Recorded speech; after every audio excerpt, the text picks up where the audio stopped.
Assalamualaikum warahmatullahi wabarakatuh. Pada kesempatan kali ini saya akan sedikit menjelaskan mengenai sifat dan fungsi konstitusi yang dibuat untuk memenuhi tugas mata kuliah hukum konstitusi. Sebelum ke materi awal, saya akan sedikit menjelaskan tentang konstitusi. Terdapat beberapa istilah konstitusi, begitu pula dapat diketahui sifatnya. Salah satunya adalah tertulis dan tidak tertulis.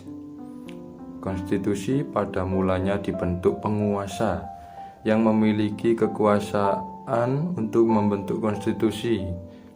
Tetapi perkembangan tampak bahwa konstitusi serta kaitannya dengan tumbuhnya teori kedaulatan rakyat. Dilihat dari secara umum, konstitusi merupakan aturan dasar yang memuat cita-cita politik rakyat. Tetapi tidak semua cita-cita itu dapat dituangkan dalam sebuah naskah, melainkan bagian-bagian pokok sifatnya yang fundamental. Dengan demikian, konstitusi harus bersifat fleksibel agar tidak ketinggalan zaman.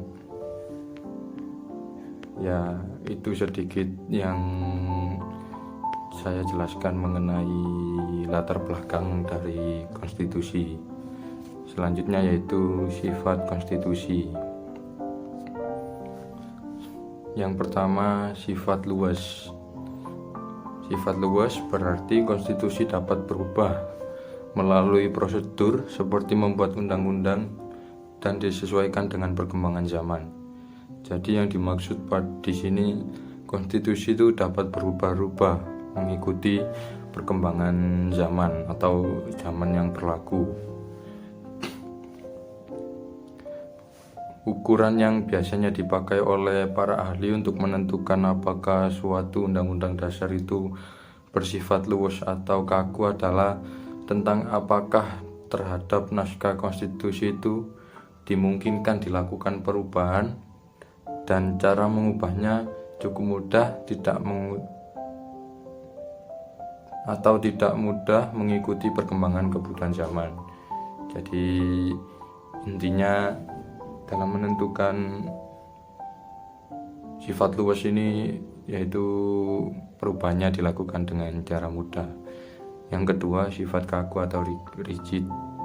Sifat kaku berarti undang-undang yang sulit atau tidak bisa diubah sampai kapanpun, atau hanya diubah melalui prosedur yang berbeda dengan prosedur membuat undang-undang.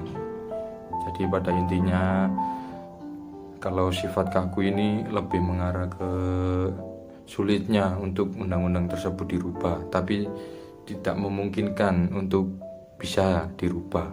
Jadi boleh dirubah tapi mengikuti prosedur-prosedur yang berbeda.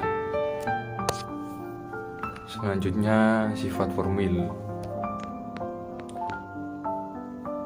Sifat formil yaitu perhatian terhadap prosedur pembentukannya harus istimewa dibandingkan dengan peraturan undang-undang yang lain.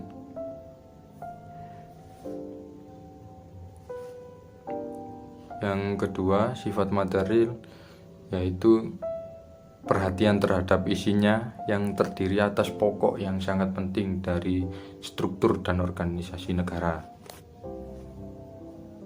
Selanjutnya, sifat tertulis dan tidak tertulis. Yang pertama, sifat tertulis yaitu sesuatu naskah atau dokumen yang di dalamnya terdapat penjelasan kerangka dan tugas-tugas pokok dari badan-badan pemerintah serta menentukan bagaimana cara kerja badan pemerintahan tersebut. Konstitusi tertulis ini juga biasanya disebut dengan undang-undang dasar.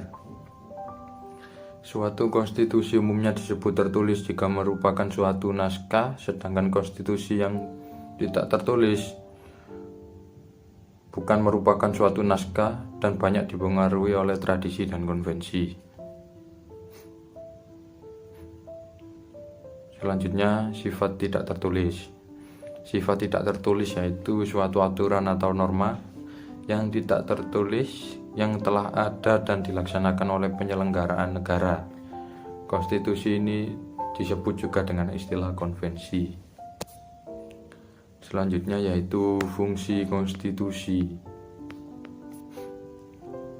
Fungsi konstitusi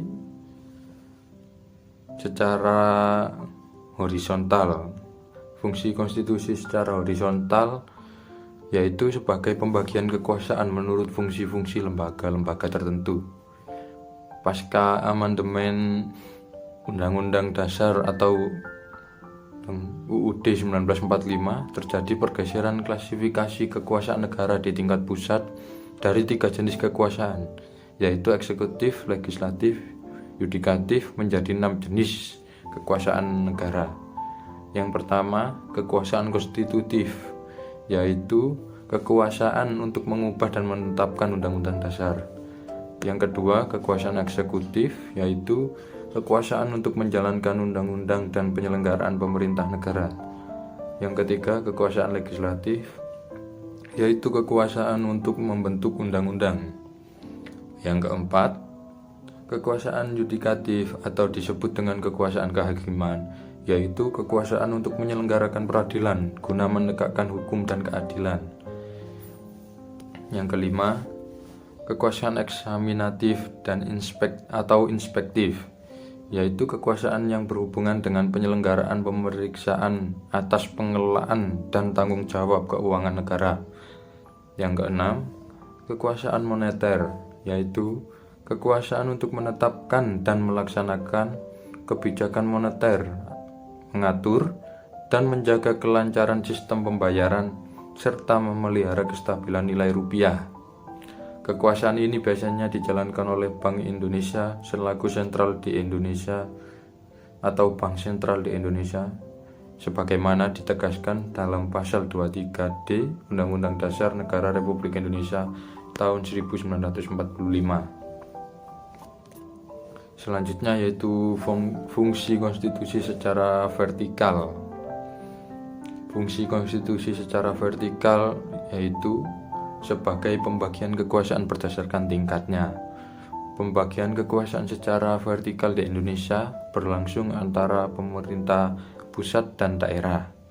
Pemerintah daerah yang dimaksud adalah pemerintah provinsi dan pemerintahan kabupaten atau kota. Pembagian kekuasaan secara vertikal muncul sebagai konsekuensi atas penerapan asas desentralisasi di Indonesia. Pemerintah pusat menyerahkan wewenang pemerintah kepada pemerintah daerah otonom untuk mengurus rumah tangganya sendiri, kecuali yang menjadi kewenangan pemerintah pusat.